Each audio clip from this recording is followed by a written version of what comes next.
सुमित इतना फ्रैंक इंसान था कि हर कोई उससे जल्द ही घुल मिल जाता था और यही वजह थी कि निधि, अक्षत और अर्जुन भी उनसे अपनी हर बात शेयर कर लेते थे। अर्जुन ने जूस पीते हुए इधर उधर देखा और कहा, अक्षत कहाँ है? वो वहां सामने है। मीरा ने कहा तो सबकी नजर उधर ही घूम गई। लेकिन वो वहां अकेला क्या कर रहा है? सुमित ने कहा। पता नहीं जीजाजी, इसका भी कभी कुछ समझ नहीं आता, अर्जुन ने कहा और एक बार फिर सब बातों में लग गए। कुछ देर बाद ही नीता के पापा सबको नाश्ते के लिए बोलने आए और सबको चलने को कहा। गार्डन की दूसरी ओर खाने की स्टॉल लगी हुई थी। जीजू जैसे ही आगे बढ़े, तनु ने रोक कर कहा, मीठा कम, पता है ना आपको शुगर ज्यादा आया था इस बार? हाँ हाँ बिल्कुल पता है, चले निधि? जीजू ने निधि से कहा और फिर मीरा की ओर पलट कर कहा, तुम भी चलो मीरा। आप लोग चलिए, हम आते हैं, मीरा ने कहा। तनु भी काव्या का हाथ पकड़े पकड़े सबके साथ चली गई। सुमित को खाने का बहुत शौक था, लेकिन शुगर होने की वजह से तनु उनके खाने पीने पर कड़ी नजर रखती थी। जीजू ने जैसे ही स्टॉल देखा, उनके मुंह में पानी आ गया। पाव भाजी, छोले भटूरे, टिकिया, पनीर टिक्का, पानी पूरी, फ्राइड राइस, नूडल्स और भी बहुत कुछ। साथ ही मीठे में रसमलाई, मोतीचूर के लड्डू, काजू कतली, गाजर का हलवा और नारियल के लड्डू थे। जीजू ने प्लेट ली और अपने पसंद की सभी मिठाई और चटपटा भर लिया उसमें। तनु सब चुपचाप देख रही थी। उसने एक प्लेट उठाई और उसमें एक काजू कतली रखी, एक कटोरी दही, एक टिकिया और थोड़े से चावल लिए और बाकी बची प्लेट को सलाद से भर दिया। उसने सुमित की प्लेट ली और अपनी प्लेट उसके हाथ में थमा कर कहा, आप ये खाइए। जीजू ने बुझे मन से प्लेट ले ली और खाने लगे।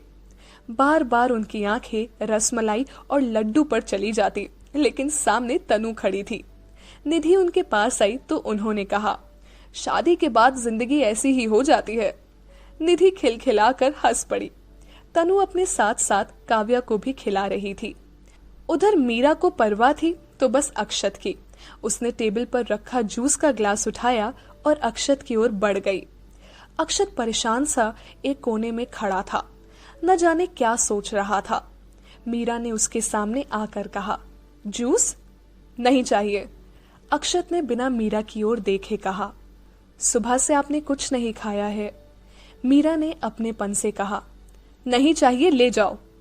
अक्षत ने रूखे स्वर में कहा। लेकिन मीरा ने जैसे ही कहना चाहा, अक्षत ने गुस्से से उसकी ओर देखा और कहा, एक बार कहा ना नहीं चाहिए, समझ नहीं आ रहा तुम्हें? अक्षत का गुस्सा देखते ही मीरा की आंखों में आंसू आ गए। उसने ग्लास साइड में रखा और वहां से चली गई। उसके जाते ही अक्षत ने अपना हाथ दीवार पर मारा। वो मीरा पर गुस्सा नहीं करना चाहता था, पर हो गया। मीरा चलकर गार्डन की ओर आई। उसका उतरा चेहरा देखकर अर्जुन उसके पास आया और कहा, हे मीरा, क्या हुआ? कुछ नहीं, मीरा ने अपने आंसू पोंछते हुए कहा। तब तक निधि भी अपनी प्लेट के साथ वहां आ पहुंची और कहा, क्या हुआ मीरा? कुछ नहीं निधि, हम तुम्हारे पास ही आ रहे थे, मीरा ने जबरदस्ती मुस्कुराते हुए कहा। ये अक्षत भैया को क्या हुआ है? जब से आए हैं तब से सड़ू सी शक्ल बना रखी है, निधि ने खाते हुए कहा। तुम्हारे और उसके बीच झगड़ा हुआ है क्या मीरा?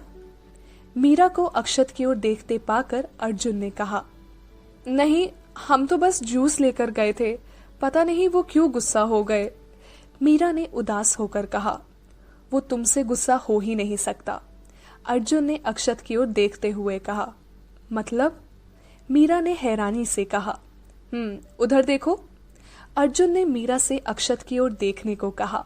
मीरा ने देखा तो उसके होठों पर मुस्कान तैर गई। जो ग्लास मीरा उसके पास रख कर आई थी वो अक्षत के हाथ में था और अक्षत जूस पी रहा था। मीरा को मुस्कुराते देखकर अर्जुन ने कहा, देखा, अगर तुमसे नाराज होता तो तुम्हारा लाया जूस नहीं पीता। लेकिन वो गुस्से में थे, मीरा ने कहा।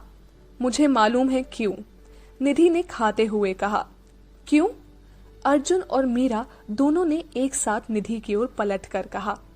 सुबह मोना से बहस हो गई थी भाई की, शायद इस वजह से गुस्सा है। कहने को वो भाई की गर्लफ्रेंड है, पर जब भाई उसे देखते हैं तो अपसेट हो जाते हैं।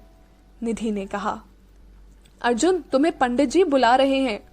राधा ने आवाज लगाई तो अर्जुन बिना पूरी बात सुने ही वहां से चला गया। कोई तो रास्ता होगा जिससे वो वापस पहले की तरह खुश हो जाए, मीरा ने बेसब्री से कहा। आय हाय, क्या बात है, कभी इतनी परवाह मेरी भी कर लिया करो, निधि ने मीरा को छेड़ते हुए कहा। वक्त आने पर तुम्हारी भी कर लेंगे, अब बताओ ना प्लीज, मीरा ने कहा। एक ही रास्ता है, अगर मोना यहाँ से चली जाए या भाई के सामने ना आए तो शायद उसका गुस्सा कम हो सकता है, निधि ने एक टुकड़ा मीरा को खिलाते हुए कहा। मीरा ने कहा और देखा सामने कुर्सी पर जीजू उदास बैठे हैं। उन्हें देखकर मीरा ने कहा, अब जीजा जी को क्या हुआ? उनकी भी अपनी दुख भरी कहानी है, शुगर है उन्हें और दीदी ने उन्हें तीखा मीठा कुछ नहीं खाने दिया, बस सलाद और छोटे से पीस, बस इसीलिए, निधि ने कहा। तुम खाओ, हम अभी आते हैं, मीरा ने जाते हुए कहा। तुम कहाँ? निधि ने कहा। बस आते हैं, कहते हुए मीरा चली गई। कुछ देर बाद जीजू के पास आई और कहा, चलिए। कहा?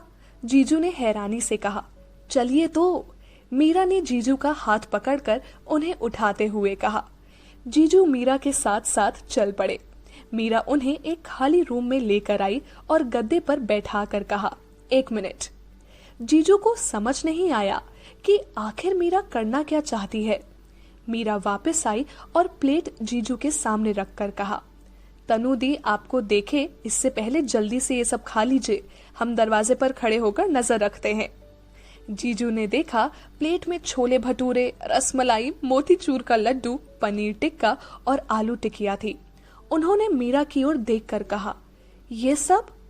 हमें पता है दी ने आपको ये सब खाने से मना किया है, लेकिन एक दिन खाने से कुछ नहीं होता, फिर जिंदगी भी तो एक ही बार मिलती है ना, उसे भी अगर परहेज करके गुजार दिया तो खाक जिंदगी जी, मीरा ने कहा।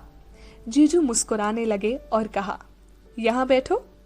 मीरा आकर उनके सामने बैठ गई तो जीजू ने कहा, सबको खुशी बांटने में लगी हो, खुद ने कुछ नहीं खाया, चलो मेरे साथ साथ तुम भी खा लो। अरे आप खाइए ना, हम बाद में खा लेंगे, मीरा ने कहा। तो फिर मुझे भी नहीं खाना, जीजू ने झूठ मूठ का गुस्सा जताकर कहा, जबकि रसमलाई देखकर पानी आ रहा था उनके मुंह में।